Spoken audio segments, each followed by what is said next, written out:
Bye-bye small ball lineup. Bye-bye Draymond Green as a center. Let's rank the top centers available in this offseason, or maybe not available, but the Warriors should push for. So I selected 10 of them, and there are other ones, but I choose those 10, which for me, they make more sense. And we're going to put in a rank. I haven't done this before, so it's not like a setup here. I will do that live with you here right now. And leave in the comments. Please don't forget to subscribe, by the way. A lot of you are coming to the videos and are not subscribed to the channel. Support and click that button there. Leave in the comments if you disagree with me and if you would even include another name here. So let's start. So you see that I put this table here and I'm gonna make it bigger right now. So when I'm looking to this top 10 in my ranking, I'm gonna look to points per game, rebounds, assists, the blocks. So who is like an offensive threat and would bring like that points that the Warriors need so much beyond Stephen Curry and Jim Butler. But I'm also gonna look on the defensive side, who is a stretch big, the age, their contract, how hard it's gonna be for the Warriors to bring them to the roster. So I'm looking into different things.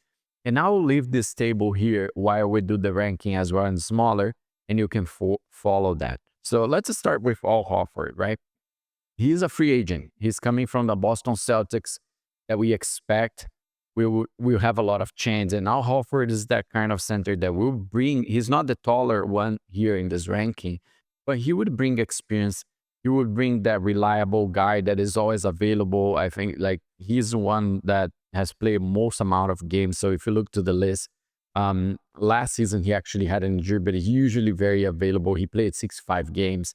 And he can bring on both sides of the floor, right? But he's definitely, for me, when I look to this top 10, he goes down because I think there are other guys here that are younger, that will bring a more offensive threat and that are like they still fit better to the Warriors system. Not to say that despite being a free agent, I don't expect him to come as a really low value, someone that you could sign. So if you're looking to free agent options here, I think we have better ones, right? So I will start with Al Horford and around number 8. And plus, I'm going to allow myself to change later, right? As we go forward, I might have to swap some numbers there and adjust. Then we come to Nikola Vucevic, a name that has been linked to the Warriors so much since the last offseason. It's already said and proof that the Warriors have tried to trade for Nikola Vucevic. And considering the situation with Jonah Kuminga, the sign and trade that might happen, it's a name that is a real potential to come to the Warriors right now. The Warriors could engage with the Chicago Bulls in a sign and trade for Nikola Vucevic and maybe other names as well, which would involve Jonah Kuminga, right? Vucevic, I think from the ones that we have here, he might be maybe the worst one in the defensive side, right? He's not his strongest skill when you look to the defensive side. And he does have a 21 million contract, which for me, it's a heavyweight because you got to absorb that. And the Warriors are not that far away from the first April. So you got to consider all of that. But he's a reliable 20-point threat. So he would be that, not just the size that we're going to show as a center position. He can shoot threes as well. And he can also be that 20-point threat that we are looking for. So for me, he's going to rank high. And I think I would put probably Nikola Vucevic around my number, I would say my number 3. I think that's a good one. Between number 3 and 2, I have already in mind my number 1. But I think number 2 and 3, yeah, let's leave him as a number 3 for now. Then I'm going to jump Myles Turner, and the reason he's in the finals right now, right? So it's a lot, like he's going to be a free agent. And I do expect, independent of winning or not, the Indiana Pacers is going to have some change on their roster because obviously guys will come with some value. They have some contracts of players that are increasing by a lot next season. They have Halliburton doing like 40 plus million. So he could be looking to something else. But let's keep for now. It's a more tricky situation to figure out a player that is still like going to the finals with a team. I don't think they have any chance against OKC, but still. So let's go to Domantas Sabonis, a rumor that came a few days ago, and for me it sounds like crazy. I'm gonna tell you why it sounds crazy, because he is that, as you can look at the table here, doing 42 million. So he's very expensive right now. Is he a great player? Yes, he's a great player. He brings size, he brings defense, he can shoot. Like, it's a great player. But to that value, I don't see why the Warriors would go for it. And plus, to bring someone in a 42 million, we're talking about potentially trading Draymond Green or paying a lot of in taxes and exploding that aprons, which would put the Warriors in a situation where you cannot do many things. There's so many rules, as we all know, when you pass through those apron limits, and you got to be very sure that you have like a championship team, because otherwise you won't be able to do many things. And so I just see Domantas Sabonis coming to the Warriors by trading Draymond Green. Now I ask you, would you do that trade? Would you let Draymond Green go to bring Domantas Sabonis? I think some of you, because obviously Draymond Green is not the most lovable player and a lot of people don't like him, I think some of you would do it. I wouldn't, because I still think that Draymond Green is very important for this. I would trade Draymond Green for someone like Giannis, and I have said here in the channel before, but I wouldn't for Domantas Sabonis. And because of that, and because of his contract size, for me, he's easily my last option. I wouldn't do that. I think he's a great player. Don't take me wrong on that, but I don't think it makes sense for them. Then we have Steve Adams. Steve Adams that obviously got a lot of highlights because of the playoffs, the Rockets against the Warriors. He had a very important, that size was killing the Warriors, the rebounds, and I think like he's a very experienced guy. He's a strong center. He brings those rebounds. He's not a big scorer. And he has a problem that is the free throw shooting.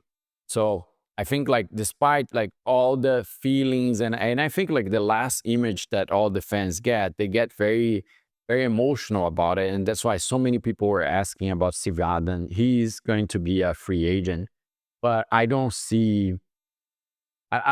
think he ranks high on the options that are available. I wouldn't put, for example, him in front of Nikola Vucevic or a few other names here right now. I do think he's an option, and depending on the amount, right? Because the tricky thing with the free agents, we have to do all these assumptions without knowing how much they actually would accept, right? So I think for me, he's going to be like around that number.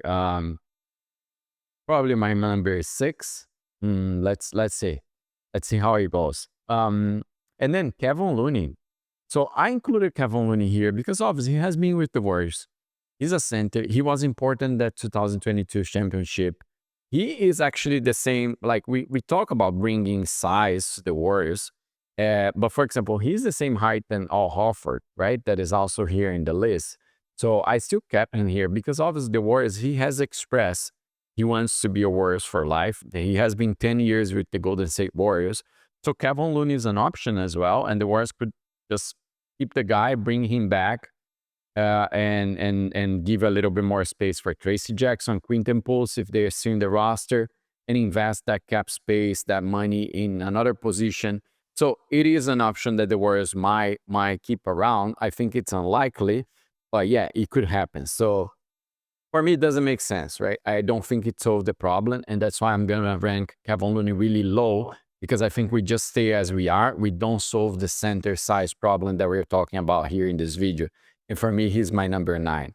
I wouldn't put Domantas Sabonis in front of him just because I don't want them to risk that, the change that involves on Domantas Sabonis, right? I think it's set up for disaster, and I don't want to see that.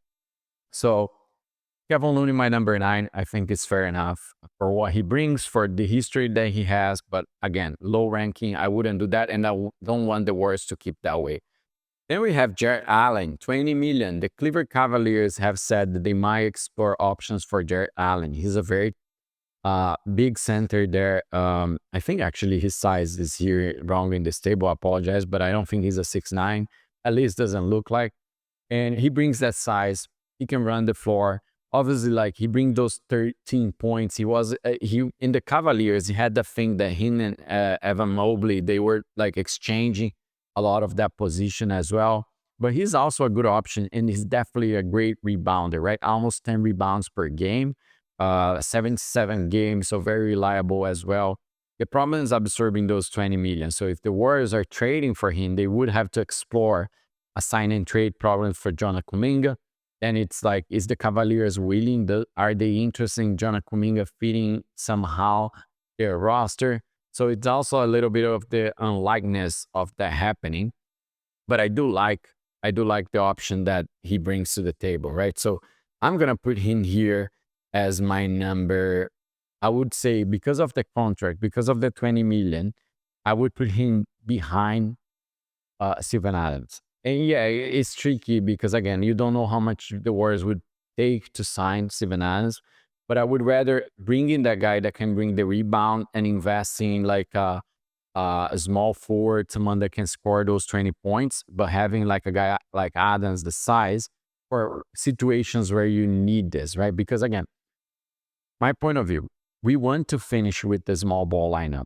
I agree with that. But the Warriors have won many games without it, and they have proved that they can be a threat and they can be really good in some situations without needing size. So a guy like, for example, Adams and some other ones that are like you don't need them all the time, you don't need them scoring that much, would play in favor as well. So that's why I'm gonna put Jarrett Allen behind him. Then um, let's go to Nic Claxton by Brooklyn Nets. I think one of the teams that is one of the favorites to actually engage with the Warriors right now because of the John Kuminga situation. And also because not just Nic Claxton, the Warriors are very interested in Ken Johnson, and that's not like secret for anyone, right? Again, he's the one of the youngest in this list here, 26, together with Daniel Gafford, the next one that we're gonna talk about.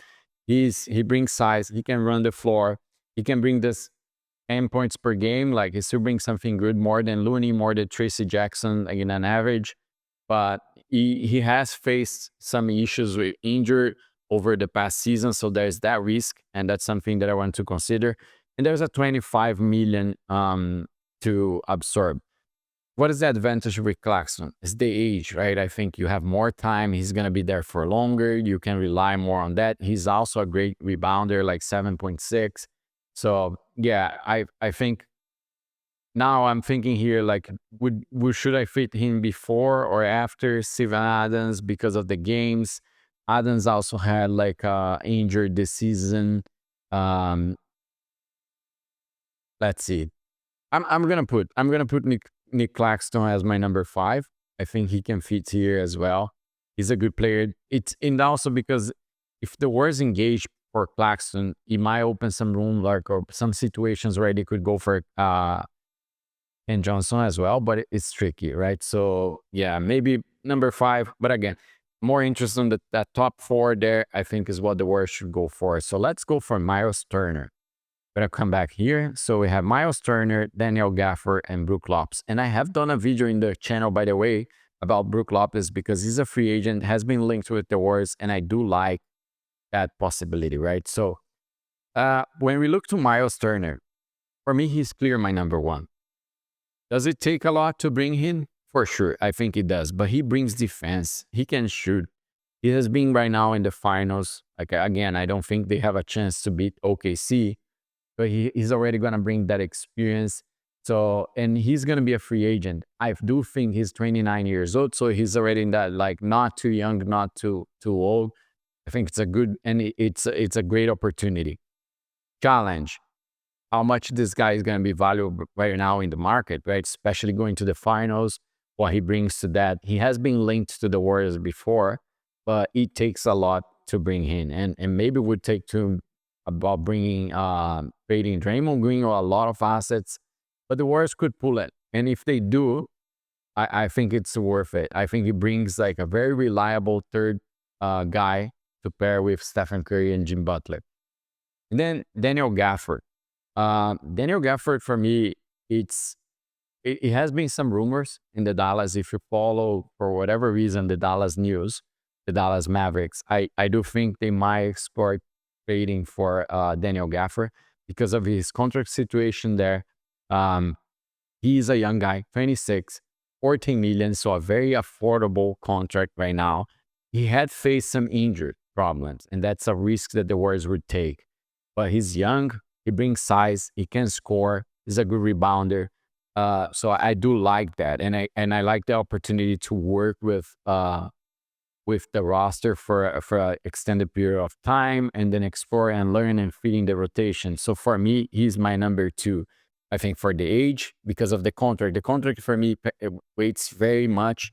A guy with 26 years old, this potential, and that is only 14 millions. I think that makes a lot of sense for the Warriors. And why the Dallas Mavericks would trade him is because they need a guard, right? So one counterpoint on Daniel Gaffer for the Warriors is that I think likely would cost us Brandon Brzezinski because they want a guard, so I think they would engage with the Warriors on that trade if we can send someone that can take that spot for a while until Kyrie Irving is back. And why Brzezinski would fit well there? Because he in the Warriors proved that he can be that guard. He's a play creator, right? He's a playmaker. He's not someone to create something for himself. And that's what the Mavericks need, right? They have Cooper Flag that they're gonna bring right now in the draft. They do have Klay Thompson. They have Lively. They have size Anthony Davis. So they have other guys there that can be the shooters and can score the points if they have Brzezinski. So it would make a lot of sense for both sides. And then we wrap my top 10 with Brook Lopez, which, as I said, I think it's a great fit, like because he's older. He's the second oldest, just behind Al Horford in this rank, but he's a free agent. So you could sign this guy in a very affordable contract. He would be a starter up front, in my opinion. He brings a lot of rebounds. He brings size. He a lot of rebounds now, right? He's a 5 rebounds per game, but he brings that. He brings size. He shoots threes as well. So I think he would fit very well shooting those threes from the corner, similar to what Quinton Post has done. And he would help developing Quinton Post as well. So I think he wraps my top 10 here as the number 4. And I think that's fair. I mean, some of these spots are very close, and I want to know your opinion as well. Let me know if you agree or not with me. But we want the Warriors to trade for a center, right? Let me know which one is your top 10. Who would you trade for, and what center right now available in this NBA offseason would you bring for the Warriors? Have a great day.